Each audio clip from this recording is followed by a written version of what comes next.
They've played nobody. It has been a lineup of tomato cans and undermanned teams. So they have been handed a soft 6-1. They have. They've been handed to them. And you know what? This is all of a sudden a team that is pointed in the right direction after a aimless, hapless, undefined start to their year. Well, I guess that's what made the year so weird, because they started so well, and then it seems like they lost grip on that. You know, it felt like there was a lot more in play here than DeAnthony Melton got hurt. It was just a team that was getting old, playing uninspired. It was not working. And then they make a trade for Jimmy Butler, and all of a sudden it is. It's really working. 3 straight wins by 20 or more. That net rating since Jimmy has joined the team has gone through the roof. They have found the free throw line since the first time since Rick Barry was hitting granny shots from the free throw line. This is a team that is playing a better style of basketball, a different style of basketball. And, it's not just different in terms of they were playing bad. Now they're back to Warriors basketball. This is like a new version of Warriors basketball, thanks to not only Jimmy Butler showing up, but Jimmy has allowed everyone else to find their own level. This is the best Brandin Podziemski has looked as a pro.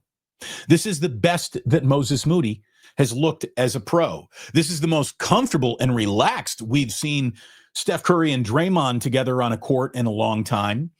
And we're seeing even the back of the bench guys, Quentin Post. He is starting to really blossom into, all right, he's more than a human victory cigar. You can give this guy minutes. He can hit that corner 3. There's something there with Quentin Post. There are guys who, like Jimmy Butler, have been, inspired by this. Something is happening, right? And I'm seeing 2 things right now. There are 2, I think, undeniable, undebatable facts surrounding this 6-1 stretch with the Warriors since adding Jimmy Butler. Number 1, they've played nobody.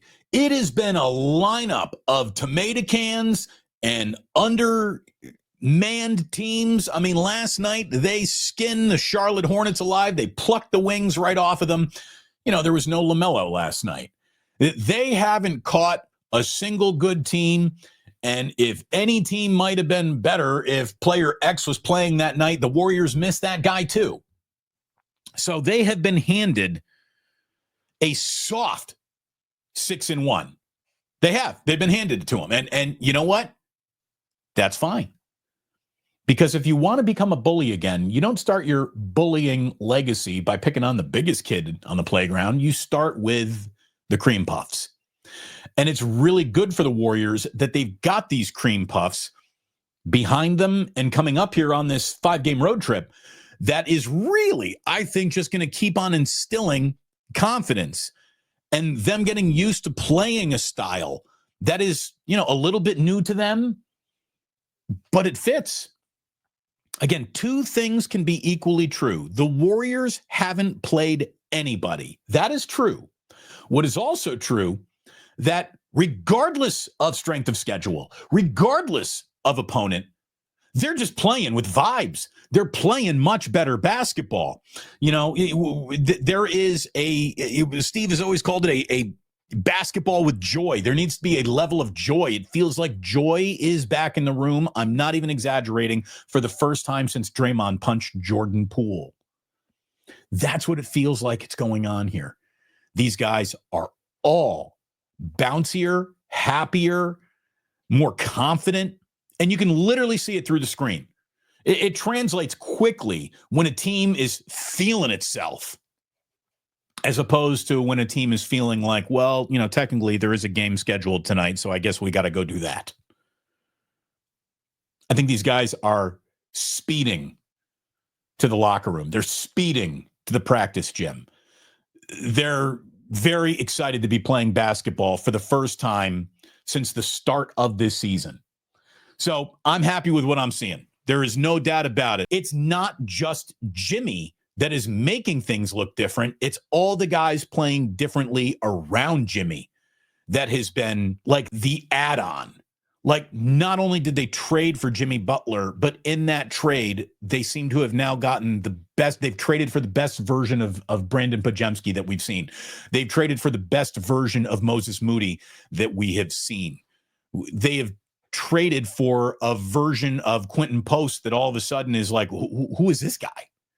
Like, this guy isn't just here to, dot a lopsided win with a couple of nice buckets and a little bit of attitude in his 3-point celebration where he's dropping the waving threes at you. Last night, Yuri Collins and Pat Spencer each got 10 minutes. Guy Santos, 19 minutes. Quentin Post, 18 minutes. Kevin Knox, who, by the way, Kevin Knox has done nothing in this league yet, but you see why he is. People are thinking about, what can we get out of him? That guy's an athlete, man.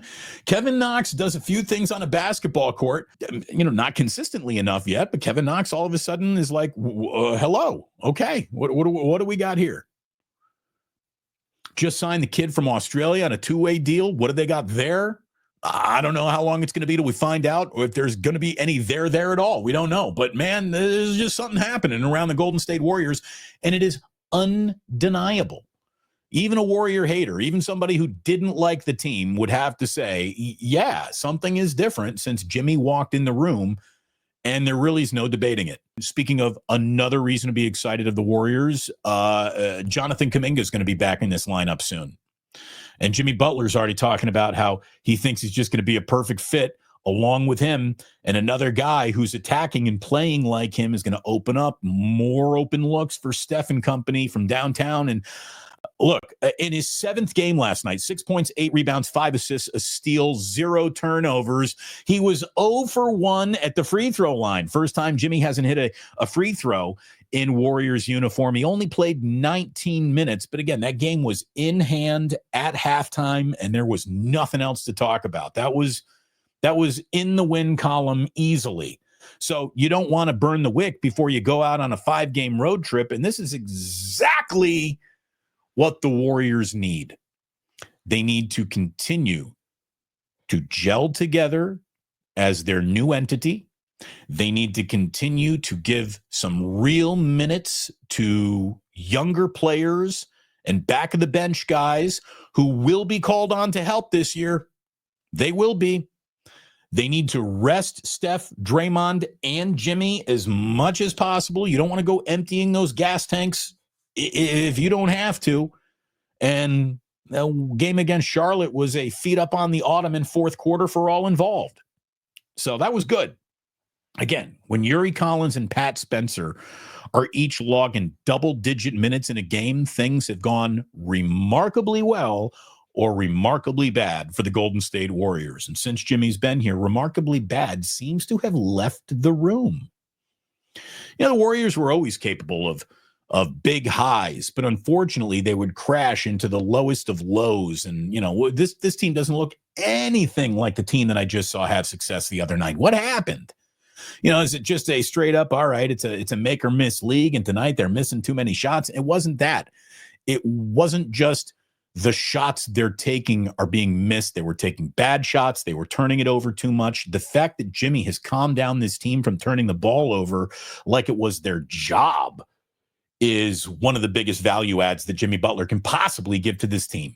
So, 24 games left for the Warriors. That's where they are. 24 games left for the Warriors in the regular season. Their 5-game road trip begins Thursday. Orlando, Philadelphia, Charlotte again, New York Knicks, and Brooklyn.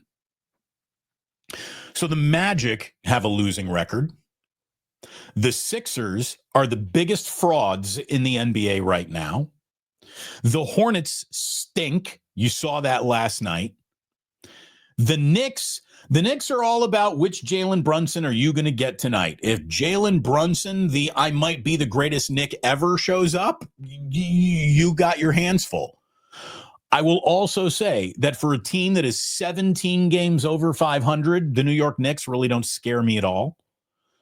The Brooklyn Nets, They picked up a win over the feckless Sixers over the weekend that put them, what? Now they got 21 wins on the year. They just went over 20 wins on the season. They suck. And again, the fact that they just beat the 76ers needs to illustrate how much the 76ers suck as well. So of this 5-game road trip, I want 4-1. I want 4-1. 5-0 sounds even better. 3-2 sounds like you let go of the rope against a team you shouldn't have. Don't be upset. Don't be upset by an inferior team anymore. If the Warriors do that the rest of the way, I think they can reach and be the 6th seed.